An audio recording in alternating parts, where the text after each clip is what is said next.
The savage Kroot, the cannibalistic avian humanoids who are partnered with the Tau Empire. Kroot are tall aliens, roughly half a meter taller than most humans, and their avian roots give them a more bird-like appearance, which gives them a bird-like beak, and of course they have long quills protruding from their heads like hair. Not only this, but their ancestry gives them smaller quills, possibly the remnants of feathers around their bodies. One of the most unique features of the Kroot, and perhaps one of their defining traits, is that they are able to selectively evolve themselves by digesting their enemies, eating them. Due to this, the many Kroot warbands across the galaxy are extremely different from one another.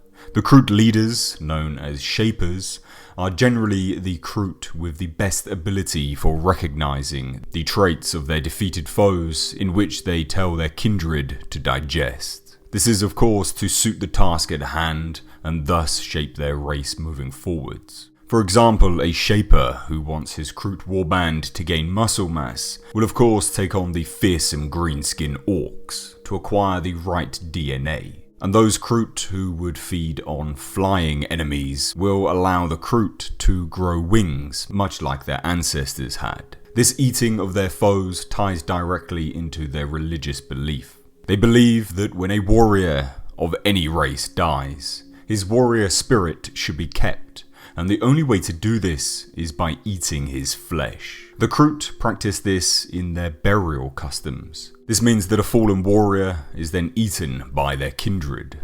Any specific Kroot who prey extensively on a particular species will begin to take the characteristics of that creature.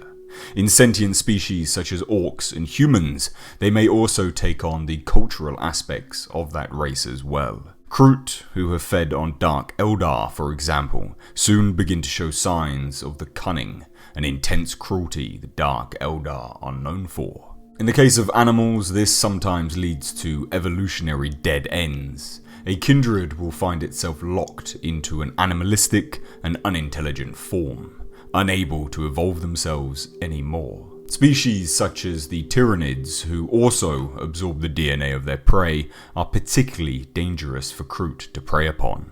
This of course meaning that they would acquire too many undesirable Tyranid characteristics from the copious amounts of DNA that the Tyranids have taken.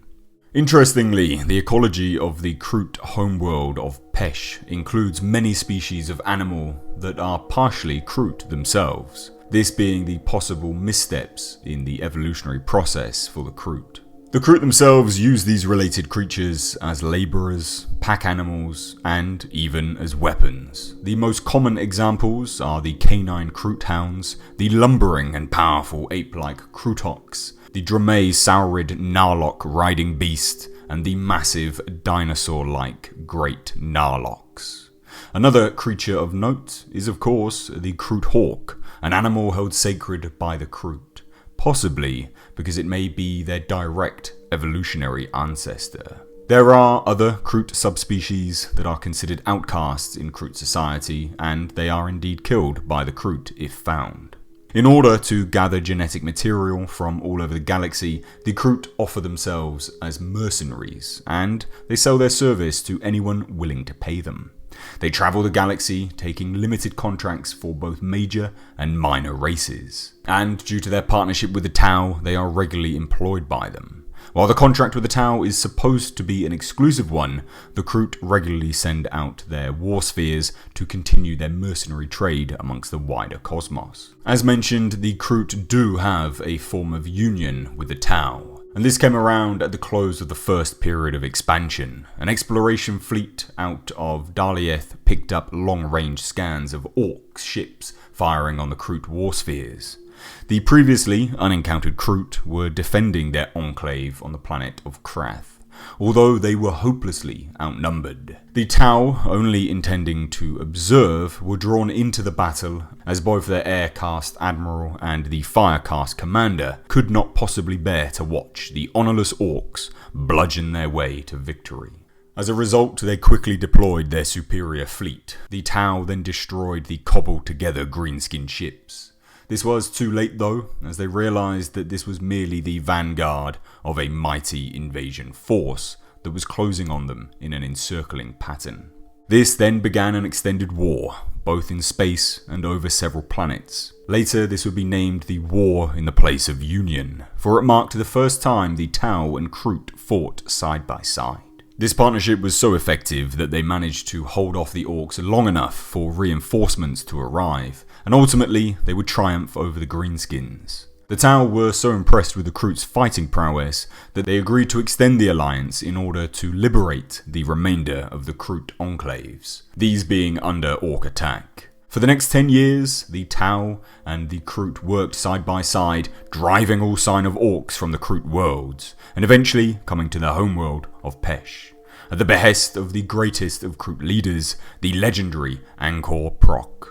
There, at the sacred Oathstone, the Kroot leader swore allegiance to the Tau Empire and pledged his warriors to fight for the greater good. That pledge and the cooperation between the two races is still honoured today.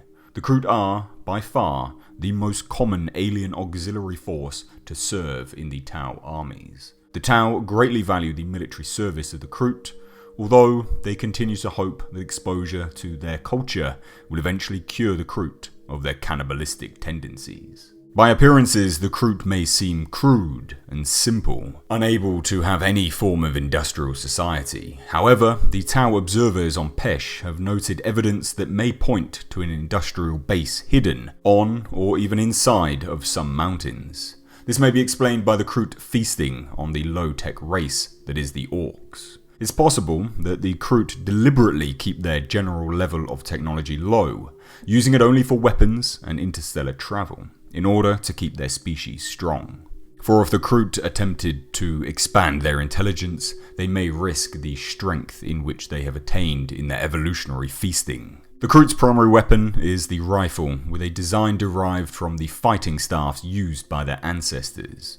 Originally a slug thrower, the weapon was modified by the Tau to fire a charged particle similar to their own pulse rifles. However, the rifles are in fact used mainly in close combat, and to this end are fitted with blades on the stock and the end of the barrel.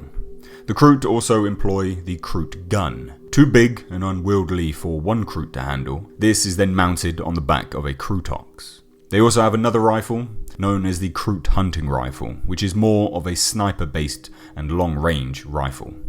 In addition to the Kroot rifle that the Tau helped the Kroot construct, the Kroot themselves have other weapons that they have gathered while serving as mercenaries for other intelligent races, or that they have scavenged from the battlefield.